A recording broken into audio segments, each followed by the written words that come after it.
Olá! Hoje a gente vai mergulhar numa jornada que revela a verdadeira natureza do dinheiro.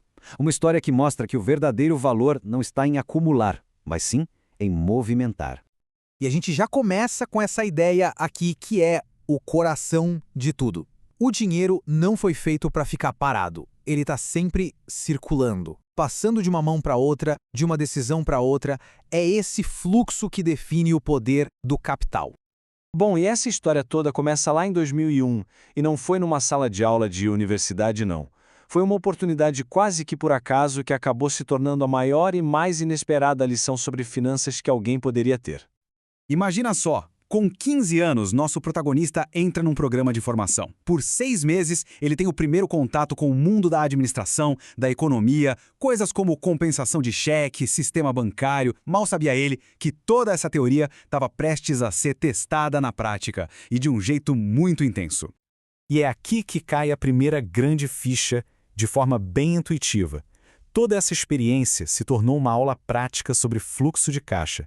A percepção de que dinheiro guardado não joga o jogo. O poder mesmo, a oportunidade, está no dinheiro que circula. E essa compreensão leva a gente direto para o próximo capítulo. É a hora de sair da teoria e ir para a ação. De entrar de vez no mercado de trabalho e ver como a coisa funciona de verdade. Em 2002, ele arruma um emprego de office boy. Mas não era um trabalho qualquer, não. Ele virou o responsável por fazer o dinheiro de multinacionais circular. Pagamentos, depósitos, documentos, tudo passava pela mão dele. A responsabilidade era gigante. E essa experiência causou uma virada de chave fundamental.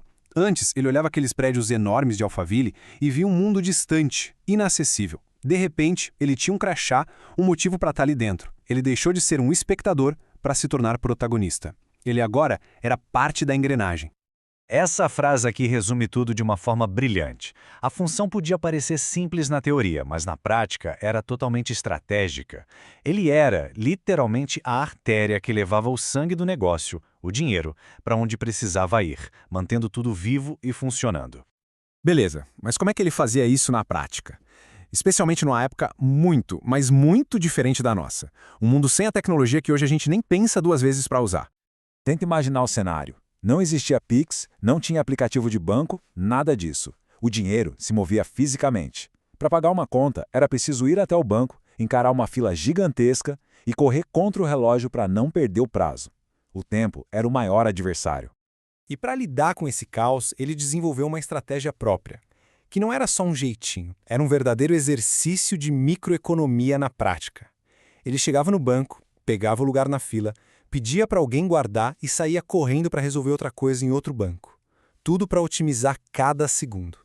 O mais impressionante é que, sem nem saber, o que ele estava fazendo era aplicar um dos princípios mais básicos da economia, a otimização de recursos escassos. O recurso mais precioso e limitado que ele tinha era o tempo, e ele achou um jeito genial de fazer esse tempo render ao máximo.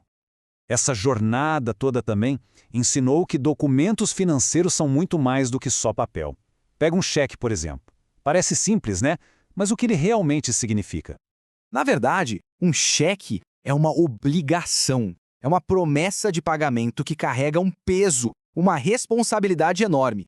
Ou então isso aqui, um DARF, aquele documento para pagar impostos. Parece só mais uma papelada, mais uma burocracia, certo? Mas ele aprendeu na pele que esse pedacinho de papel, se não fosse pago no dia certo, virava uma bola de neve, uma tempestade de juros e multas, ou seja, uma consequência. E o dinheiro, ele não perdoa atrasos. E juntando todas essas peças, sabe? A correria nos bancos, o peso de cada documento, tudo isso levou a uma descoberta muito mais profunda, quase filosófica, sobre o que é o dinheiro de verdade. A pergunta que fica, depois de toda essa vivência, é essa. Afinal, o que o dinheiro realmente representa? Para além dos números na conta, qual é a verdadeira essência dele?